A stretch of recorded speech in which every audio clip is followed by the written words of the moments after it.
Hello viewers, welcome to Sham's Home Delight. இன்னைக்கு நம்ம சேனல்ல பார்க்க போறது ஒரு ஈஸியான ஒரு பலகாரம். தீபாவளி வரப்போகுது இல்லைங்களா? அதனால தான்.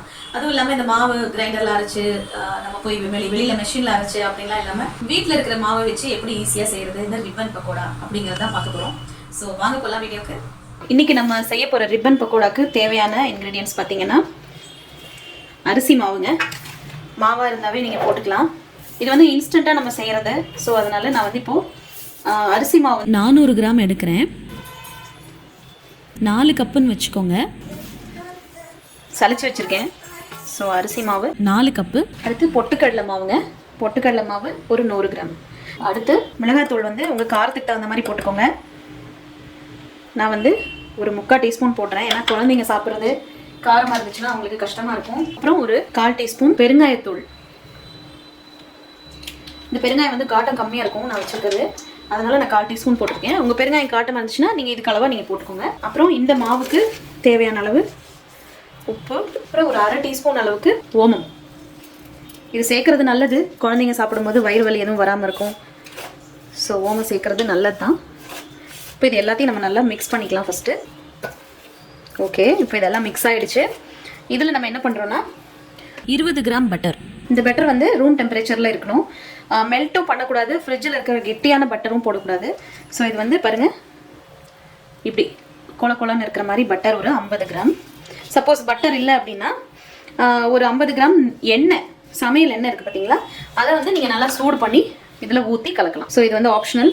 ஒன்று பட்டர் இல்லைன்னா எண்ணெய். பட்டர் போட்டால் இன்னும் நல்லா அருமையாக அப்படியே பொறுன்னு நல்லா வரும்.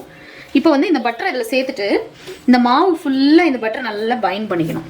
நல்லா அப்படியே உதிரி உதிரியாக உதுத்து விடுற மாதிரி அப்படியே நம்ம இது நல்லா மிக்ஸ் பண்ணிக்கலாம்.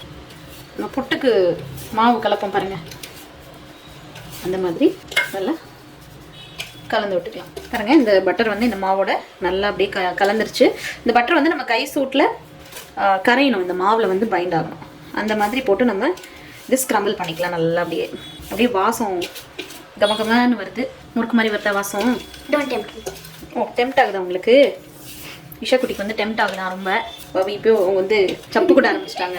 ஓகே, இப்போ வந்து இந்த மாவு நல்லா இதெல்லாம் இங்கே பாருங்கள், இப்படி பிடிச்சா இந்த மாதிரி அந்த அளவுக்கு இந்த பட்டர் இதில் பைண்ட் ஆகிருக்கணும். இப்போ தண்ணி ஊற்றி இந்த மாவை பிசைஞ்சிக்கலாம். கொஞ்சம் கொஞ்சமாக தான் ஊற்றி பிசையணும். ஸோ நம்ம கொஞ்சம் கொஞ்சமாக ஊற்றி பிசைஞ்சிக்கலாம்.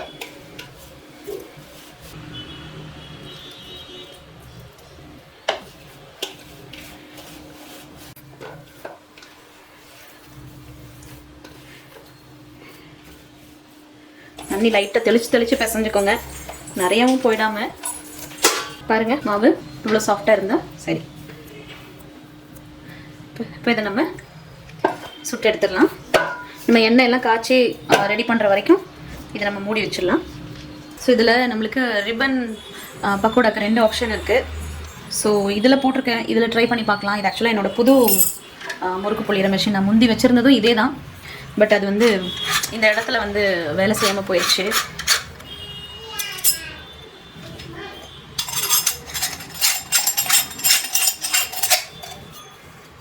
சரியாக லாக் ஆயிருக்கான்னு பார்த்துக்கோங்க எப்பயுமே.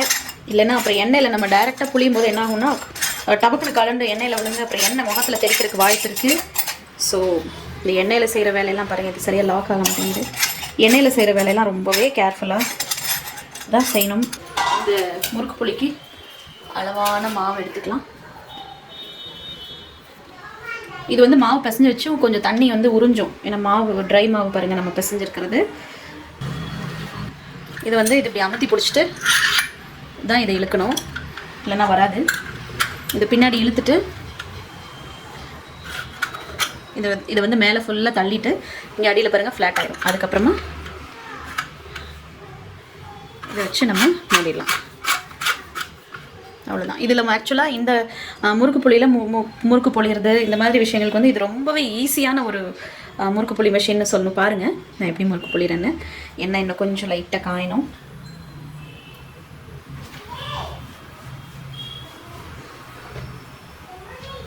ஓகே, மாவு மேலே வருது.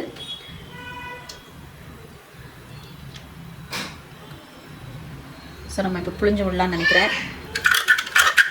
அடுப்பை மீடியம் வச்சுக்கோங்க புளியறதுக்கு முன்னாடி.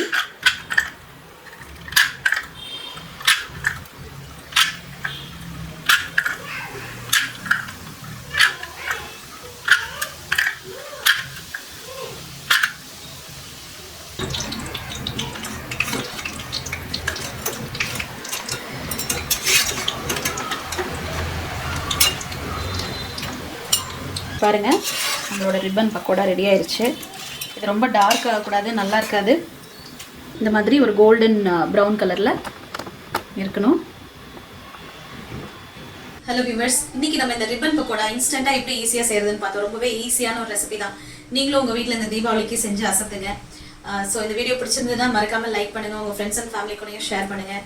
தீபாவளியை ரொம்பவே சேஃபாக கொண்டாடுங்க. தேங்க்ஸ் ஃபார் வாட்சிங்.